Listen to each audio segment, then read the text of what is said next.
बिस्मिल्लाहिर्रहमानिर्रहीम।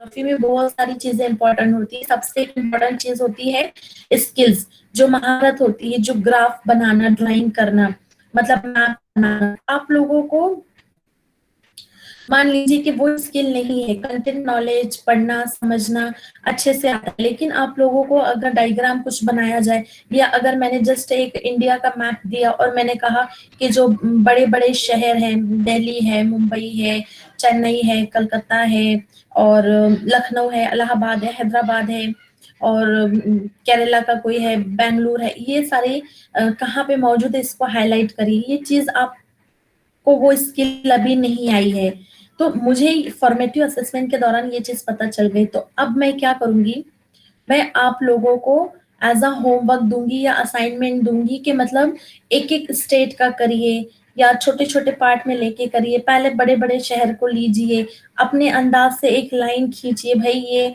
नॉर्थ में कौन सा सिटी होता है, साउथ में कौन सी सिटी है, ईस्ट में कौन सी, वेस्ट में कौन से, मतलब जिस तरीके से भी अगर मुझे बेहतरी करनी है तो वो बहुत तरीके होते हैं, मैं वो कर सकती हूँ। चूंकि हम जानते हैं कि ये ड्यूरिंग टीचिंग लर्निंग प्रोसेस होता है, तो इसलिए यहाँ पे किसी भी किस्म का कोई ग्रेडिंग सिस्टम नहीं होता है। हम यहाँ पे किसी को ग्रेड नहीं देते हैं। हम परसेंटेज है या ग्रेड पॉइंट है या ग्रेड अल्फाबेट नंबर में हम वो यहाँ पे नहीं देते हैं। और यहाँ पे जैसे मैंने अभी कहा कि होमवर्क के जरिए या कुछ असाइनमेंट है या कोई कॉन्फ्रेंस, क्लास में जो सेमिनार कॉन्फ्रेंस हम करवा लेते हैं,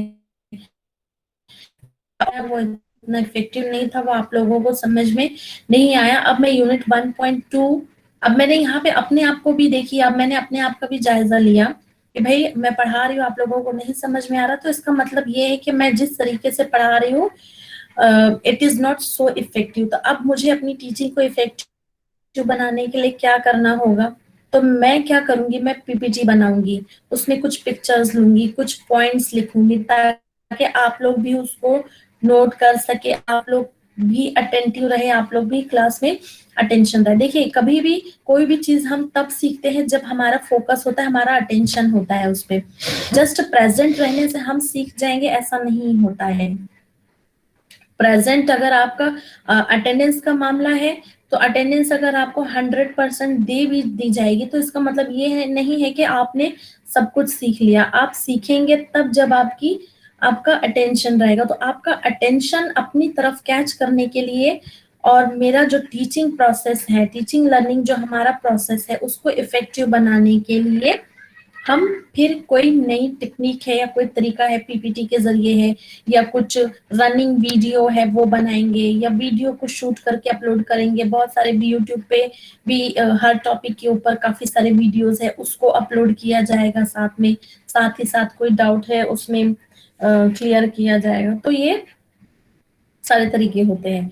नेक्स्ट जो है समेटिव असेसमेंट, हम जानते हैं कि ये जो होता है साल के आखिर में होता है, या जब हमारा सीखने का जो प्रोसेस होता है, जो लर्निंग प्रोसेस होता है, उसके बाद में होता है। और यहाँ पे फीडबैक लिया जाता है कि भाई हमने जो भी पढ़ाया है, जो भी सिखाया है, वो किस तरीके से है, ताकि हम भी अपना इम्प्रूवमेंट कर सकें। और यहाँ पे किसी किस्म की कोई लर्निंग नहीं होती है।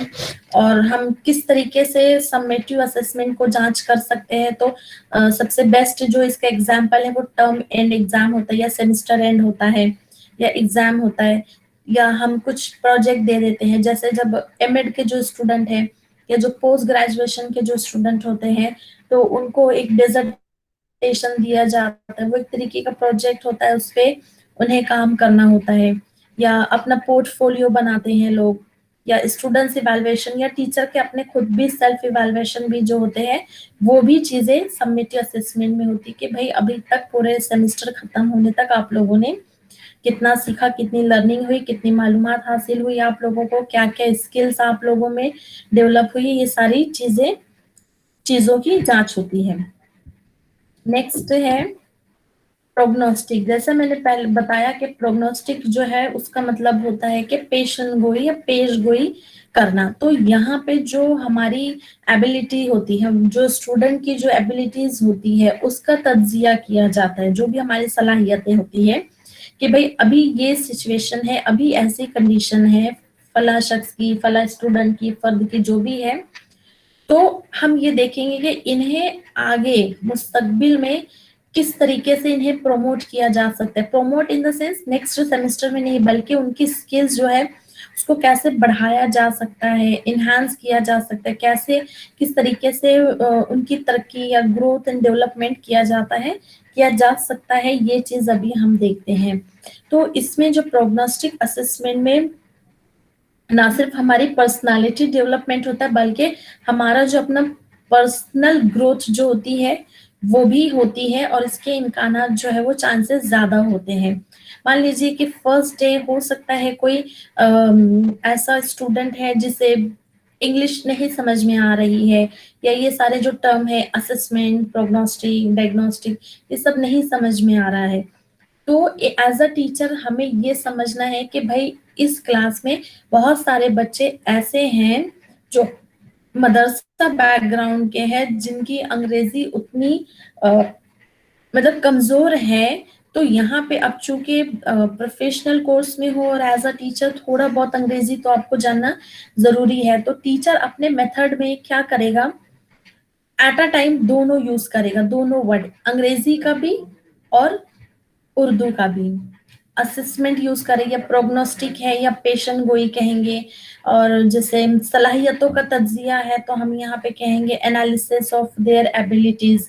तो इस तरीके से क्या होगा कि समझ में आ जाएगा स्टूडेंट्स को कि भाई किस उर्दू लफ्ज के लिए कौन सा अंग्रेजी लफ्ज है, या किस अंग्रेजी लफ्ज के लिए उर्दू में क्या लफ्ज है।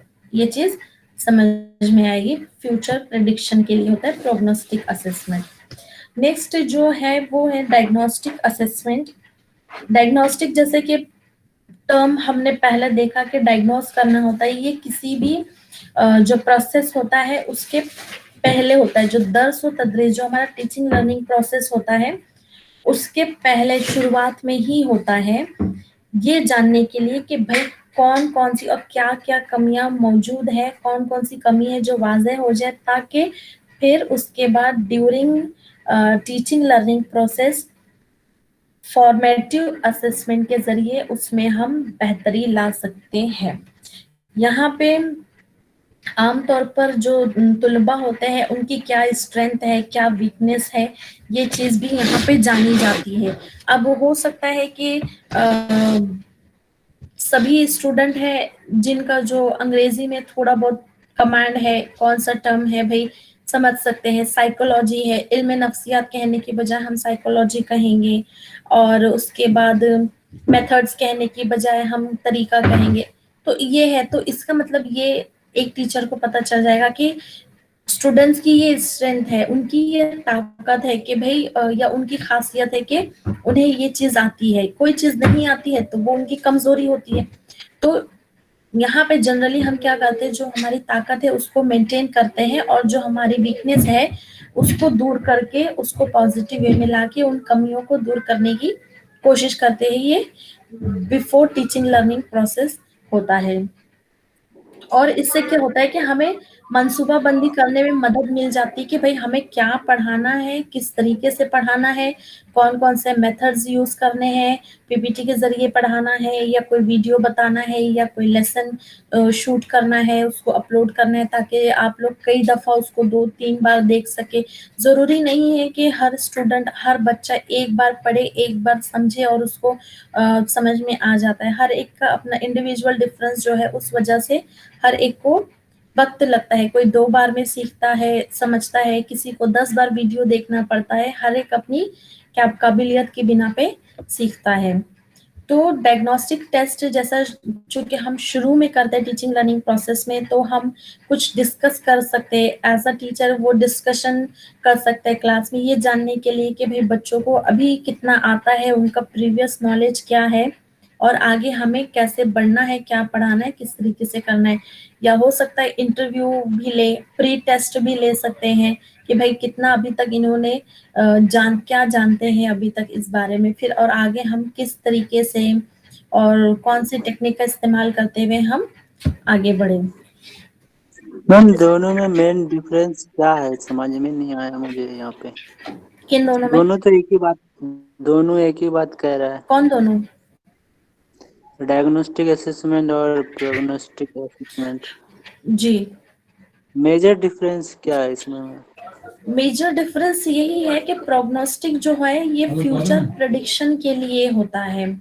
ये जो हम टेस्ट करते हैं ना, ये मैंने कहा ना 19-20 का फर्क है। अब जैसे डायग्नोस करना भी होता है, हम ये सिर्फ यहाँ पे पता करते हैं कि भाई इन्हें क्या आता है, क्या जानते हैं और क्या पढ़ाना है। जबकि प्रोग्नोस्टिक असेसमेंट में हम ये डिसाइड कर लेते हैं कि भाई हमें अभी इनकी प्रेजेंट ये सिचुएशन है।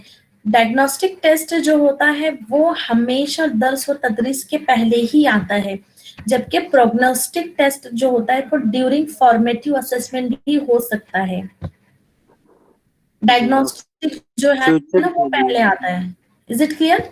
फ्यूचर प्रेडिक्शन के लिए जरूरी नहीं है कि जस्ट टीचिंग लर्निंग प्रोसेस के या पहले दिन ही क्लास हुई उसी दिन हमने प्रोग्नोस्टिक कर लिया टेस्ट और फिर साल भर हम पूरा 6 महीना हम उसको रिपीट नहीं करेंगे, ऐसा नहीं है। हम बीच बीच में भी जांचते रहेंगे। भाई फॉर्मेटिव असेसमेंट भी हो रहा है तो हम ये देखेंगे अच्छा अभी आप लोगों ने इतना सीखा, मतलब मुझे ऐसा करना है, तो आप लोगों का और इम्प्रूवमेंट होगा। तो मैं असेसमेंट फॉर्मेटिव के दौरान ही मैं प्रोग्नोस्टिक असेसमेंट आपका कर रही हूँ या आपकी पेशेंट गोई कर रही हूँ कि भाई आप लोगों ने इतना सीखा है तो और सीखना है और आपको स्किल बढ़ानी है, तो मुझे ये तरीका इस्तेमाल करना है। फिर मैंने वो तरीका इस्तेमाल किया, वो कामयाब हुआ, फिर मैंने और कुछ पढ़ाया, वो नहीं समझ में आया उस तरीके से। जरूरी नहीं है कि हर टॉपिक को एक ही तरीके से पढ़ाया जाए। कुछ टॉपिक अब जैसे ये टर्म्स के हैं, अगर मैं आप लोगों से कहूंगी कि चलिए रोल नंबर 1 है वो डायग्नोस्टिक के बारे में बात करेगा, रोल नंबर 2 जो है वो प्रोग्नोस्टिक के बारे में बात करेगा, रोल नंबर 3 है, ऐसे एंड सो ऑन।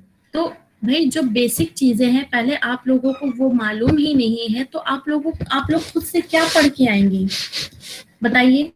यही चीज अगर मैंने आप लोग को टर्म्स को अच्छे से मैंने समझा दिया है और फिर मैं कहूँ कि चलिए इसके बारे में थोड़ा सा और डिटेल आप लोग कुछ हासिल करिए या डायग्नोस्टिक के बारे में कुछ कहिए, फॉर्मेटिव टेस्ट के बारे में कुछ कहिए, फिर आप लोग अच्छे से कर सकते हो। तो ड्यूरिंग फॉर्मेटिव असेसमेंट बीच बीच में हम प्रोग्नोस्टिक असेसमेंट भी हम कर सकते हैं और करते हैं और जरूरत भी पड़ती है इसकी। Is it clear? जबकि डायग्नोस्टिक टेस्ट जो होता है ना वो पूरा साल भर या बाद में नहीं होता है, जस्ट वो दर्स व तदरीस से पहले होता है। प्रोसेस जैसे ही शुरू होता है पहले डायग्नोस्टिक टेस्ट असेसमेंट ही किया जाता है, फिर उसे दोबारा नहीं रिपीट होता। जी ऐसे भी हम समझ सकते हैं, जैसे आप अपने डॉक्टर के पास जाते हैं तो सबसे पहले आपके सिस्टम देखे जाते हैं कि आपके सिस्टम में क्या प्रॉब्लम है, वो आपसे जानता है। उसके बाद आप देखेंगे कि डायग्नोस्टिक क्या आता है, इवेलुएट कर लेता है, उसके बाद बताता है कि आप ये जांच करा ले और उसके बाद उसे उस मर्ज के बारे में बताया कि आपका ये मर्ज है। तो ये ऐसा ही डिफरेंस है इसमें। बिल्कुल बिल्कुल, पहले आप इवेलुएट को देख करके डायग्नोस करता है, कहते हैं ना डॉक्टर में और उसके बाद डायग्नोस्टिक इसका एग्जैक्टली और फिर जैसे जब डॉक्टर कहता है कि नहीं, जैसे डॉक्टर आपको कहता है कि ये 3 दिन की दवाई मैं दे रहा हूँ आप लोगों को, 3 दिन के बाद आइए, तो क्यों बुलाता है वो हमें? क्या उसको उसकी फीस उस चाहिए रहती है क्या? नहीं, दवा ने काम किया है या नहीं। म्यूट कर लीजिए आप अपने आप को थोड़ा सा। तो वो फिर दवाई देने के बाद फिर ये देखता है कि भाई 3 दिन तक ये देखा जाता है कि इस दवाई ने काम किया या नहीं। अगर मान लीजिए कि दवाई ने काम किया, आपको बुखार था, वो बुखार कंट्रोल हुआ, तो यहाँ पे वो प्रेडिक्ट करेगा कि भाई ये और 2 दिन इस दवाई को कंटिन्यू करो और ये जो दवाई है इसको कंटिन्यू करो और ये वाली जो दवाई है इसको बंद कर दो। तो ये क्या कर रहा है? ये फ्यूचर प्रोग्नोस्टिक असेसमेंट कर रहा है यहाँ पे। भाई अगर ये ऐसे चल रहा है तो मतलब ये दवाई का आपको फायदा हो रहा है, तो आगे भी फायदा होगा, तो इसलिए दवाई और 2-3 दिन आप खाइए तो बुखार आपका पूरा ठीक हो जाएगा। तो this is prognostic. Shall we proceed? Yes ma'am. Okay ma'am. Interesting लग रहा है या बोर हो जा रहे हो आप लोग, या अच्छा लग रहा है? ठीक है मैम। इंटरेस्टिंग। ठीक है ना? Yes ma'am. ठीक है। साकिब आरफी आप प्लीज थोड़ा सा म्यूट कर लीजिए अपने आप को, थैंक यू। अब हम आगे बढ़ेंगे। स्लाइड दिखाई दे रही है आप लोगों को? बिल्कुल। Yes ma'am. जी। तो नेक्स्ट जो है वो है बेस्ड ऑन स्कोप, मतलब उसकी नोयत, स्कोप नहीं, नोयत नहीं कहेंगे, स्कोप के लिए क्या वर्ड है उर्दू में? औसत। औसत फैलाव। फैलाव, हाँ।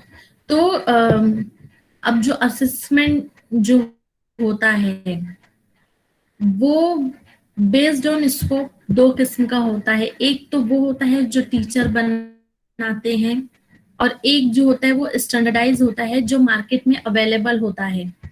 तो पहले देखेंगे टीचर मेड, या टीचर के जरिए, उस्ताद के जरिए जो बनाया हुआ जो टूल होता है, चाहे वो एग्जाम के लिए हो, रिटन फॉर्म का हो, ओरल का हो, लिखने वाला पेपर हो, या प्रैक्टिकल वर्क हो, जो भी टेस्ट हो, जो भी एक असेसमेंट टूल बना है, वो अगर एक टीचर बना रहा है, टीचर के जरिए बना है, तो वो टीचर मेड होता है।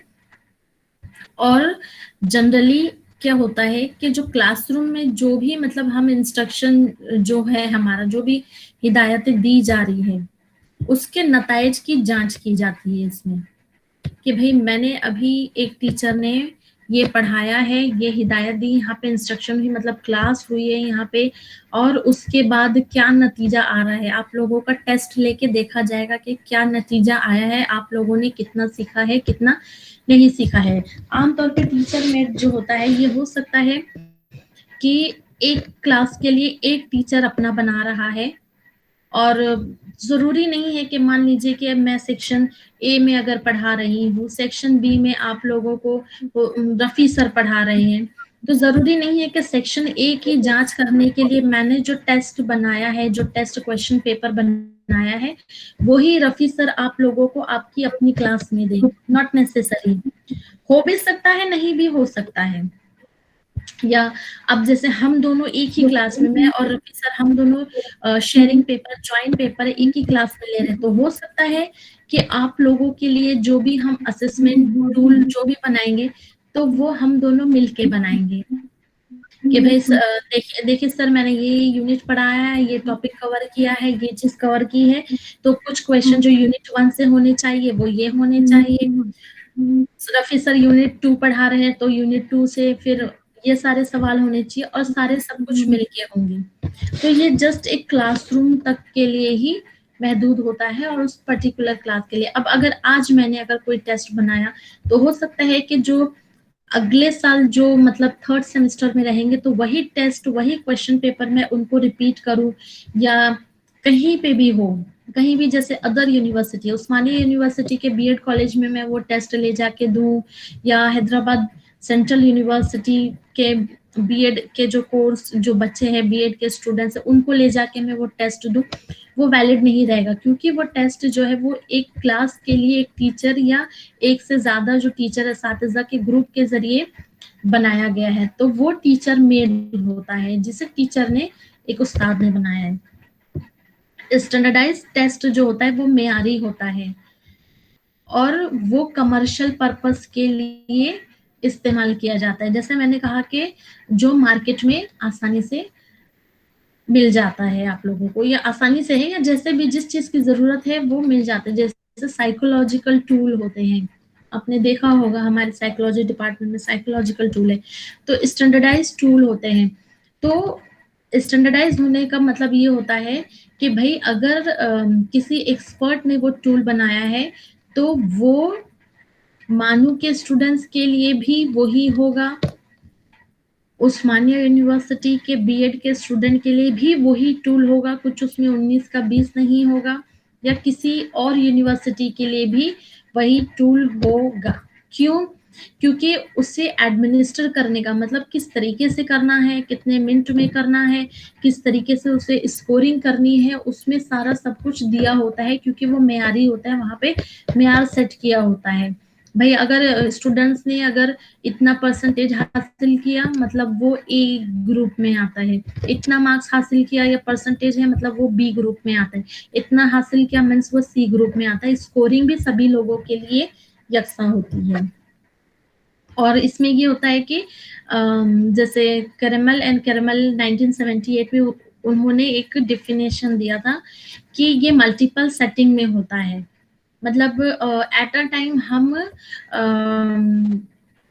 कई स्टूडेंट्स हैं, बड़े बड़े ग्रुप 100 200 लोगों से भी हम जो इंफॉर्मेशन हमें लेनी है, जो हम जांच करना चाह रहे हैं, वो हम ले सकते हैं। जरूरी नहीं है कि भाई 10-20 बच्चे ही होने चाहिए, क्लासरूम में ही होने चाहिए, ऐसा नहीं होता है। तो so this is the difference between the teacher made and standardised assessment tool. Is it clear? Hello एक बार फिर से बोलिए मैम। जी, टीचर मेड जो होता है वो एक टीचर के जरिए बनाया जाता है। वो खास तौर से सिर्फ अपनी उसी क्लास के लिए होता है जिस क्लास में वो पढ़ाता है। मान लीजिए कि अगर मैं उस्मानिया यूनिवर्सिटी से किसी एक टीचर को लेके आऊं और मैं कहूं सर मैंने यूनिट 1 पढ़ाया है, ये सिलेबस है, या सिलेबस में ना भी बताऊं, सॉरी असेसमेंट फॉर लर्निंग जो है ये पेपर है, इसमें आप एक क्वेश्चन पेपर बनाइए, मुझे जांच करनी है कि बच्चों ने कितना सीखा। तो वो क्वेश्चन बनाइए कि वो आप वो से मेजर कर पाए, क्योंकि मुझे पता है कि मैंने आप लोगों को क्या पढ़ाया है, आपको पता है कि मैंने आप लोगों को पढ़ाया, और हमें हमें माना कि हम जो हमारे सिलेबस में है, जो हमें दिया गया है, वो सीखा है। तो जो एक्सपर्ट है वो नहीं बता सकेगा यहाँ पे। तो सिर्फ क्लासों में क्या लर्निंग हुई है, कितना उन्होंने सीखा है, ये एक चीज ही बना सकता है। और बस क्लासरूम प्रोसेस हुआ है, जो इंस्ट्रक्शन दिया बताया गया समझाया है, की जांच के लिए होता है। और सब्जेक्ट के हमारी यूनिवर्सिटी और सब्जेक्ट टीचर को मैं कहूँ कि ये फॉर लर्निंग एक कोई के लिए टूल बना दे दीजिए, लेकिन जस्टिफिएबल नहीं होगा, फेयर, हमें पैसे खर्चे करने होंगे, पैसा खर्चा करके हम वो टूल खरीदेंगे असेसमेंट के लिए, और फिर उसके जरिए हम तुलबा की जांच करेंगे। लेकिन एक फायदा इसमें ये होता है स्टैंडर्डाइज टूल में कि भाई कई सारे तुलबा पे, अब जैसे टीचर मेट जो होगा बस वो आप क्लास में 30-40 लोग हैं, बस में उतने ही लोगों को हम मेजर करेंगे, वो टीचर मेड होता है। जबकि जो स्टैंडर्डाइज टूल होता है उसमें हम कम से कम 100, 200, 300 नंबर ऑफ स्टूडेंट्स जितने चाहिए, और मल्टीपल सेटिंग में, मतलब आज मैंने 200 लोगों का लिया, कल मैं सिर्फ 150 लोगों का लूंगी, और परसों में हो सकता है 400-500 लोगों का मैं इंफॉर्मेशन जो भी मुझे गैदर करनी है, जो चीज भी मुझे असेस करनी है, मैं वो लूंगी। So this is the basic difference between teacher made and standardized assessment tool. Is it clear? Yes ma'am. ठीक है, तो नेक्स्ट जो है वो एट्रीब्यूट्स पे है। चूंकि ये अचीवमेंट, एप्टीट्यूड और एटीट्यूड है, तो ये आज एक होगा, फिर बाकी 2 नेक्स्ट वीक होगा। तो हम तीनों को एक साथ ही नेक्स्ट वीक लेंगे। So will stop here. अगर किसी को कोई डाउट है अभी तक तो पूछिए, otherwise will just end the meeting. जी, कोई सवाल?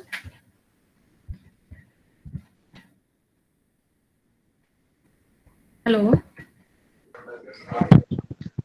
Ma'am hello. एक टीचर हाँ मेड में जी, 300 मतलब 200 मतलब टेस्ट लेने के बारे में बताते हैं टीचर के द्वारा ना। क्या? ये टीचर मेड में क्या बता रहे थे कि 300 को देखना मतलब टेस्ट के द्वारा? आपका सवाल नहीं सुनाई दे रहा है मुझे। टीचर मेड में जो बता रहे थे जी, उसमें मतलब टेस्ट के द्वारा जांचना 200 या 250 बच्चे को, यही बता रहे थे। हाँ, टेस्ट के जरिए भी मैं जांच सकती हूँ। अगर मुझे आप लोगों की क्लास में असेसमेंट करना है तो वो मेरे जरिए बना होगा। हो सकता है कि मैं ओरल एग्जाम ले लूँ आप लोगों के, हो सकता है कि मैं रिटर्न लूँ, कोई प्रोजेक्ट दे दूँ मैं आप लोगों को, कोई असाइनमेंट ही दे दूँ। ये टीचर पे डिपेंड करता है कि वो किस तरीके से लेना चाहता है। बट जो टीचर बनाता है वो टीचर मेड होता है और वो उस खास अपनी एक क्लास के लिए ही होता है। और जैसे मैंने आप लोगों के लिए एक असेसमेंट टूल बनाया, एक 30-40 मार्क्स का बनाया, जिसमें ओरल टाइप के क्वेश्चन भी मैं पूछूंगी और रिटन फॉर्म में भी रहेंगे, शॉर्ट आंसर, लॉन्ग आंसर सारे रहेंगे। तो जरूरी नहीं है कि वो मेरा टूल जो है वो उस्मानिया यूनिवर्सिटी के 3rd सेमेस्टर के बीएड स्टूडेंट को भी असेस कर सके। मैम इसमें सिंपल बात है कि स्टैंडर्डाइज में यकसा होता है सभी के लिए, मतलब एक ही सभी के चीज लिए होता है। अगर वो एक ही जैसे ग्रुप है, मान लीजिए कि अगर वो बीएड के लिए है तो वो बीएड के स्टूडेंट को ही मेजर करेगा। आप डीएलएड स्टूडेंट को नहीं दे सकते हैं, ना ही आप एमएड पीएचडी स्टूडेंट को दे सकते हैं। वो जिन लोगों के लिए बना है उनको ही अगर आप जहां पे भी देंगे तो वो वैलिड रहेगा, स्टैंडर्ड रहेगा, स्टैंडर्डाइज रहेगा। आपने अपने डिपार्टमेंट में साइकोलॉजी वो देखा है क्या? प्रोग्नोस्टिक एंड डायग्नोस्टिक, ये बहुत मुश्किल नहीं है। ऑलरेडी हमने पिछले यूनिट में पढ़ा है असेसमेंट क्या होता है, डायग्नोस्टिक क्या होता है, वही चीज यहाँ पे रिपीट हुई है। जस्ट ये है कि जो प्रोग्नोस्टिक होता है इसका मतलब होता है कि पेशेंट गोई करना, पेश गोई करना। यहाँ पे एक टीचर स्टूडेंट की जो प्रेजेंट सिचुएशन है वो कितना जानता है, कितना नहीं जानता है, कितना इम्प्रूवमेंट हुआ। कुछ इम्प्रूवमेंट अगर इस तरीके से हुआ है तो अगर हम इसी तरीके से पढ़ाए, इसी टेक्निक का इस्तेमाल करें तो आगे भी फिर इनका इम्प्रूवमेंट होगा। या अभी इम्प्रूवमेंट नहीं हुआ है तो अगर हम आगे भी इसी टेक्निक से पढ़ाएंगे तो आगे भी उनका इम्प्रूवमेंट नहीं होगा।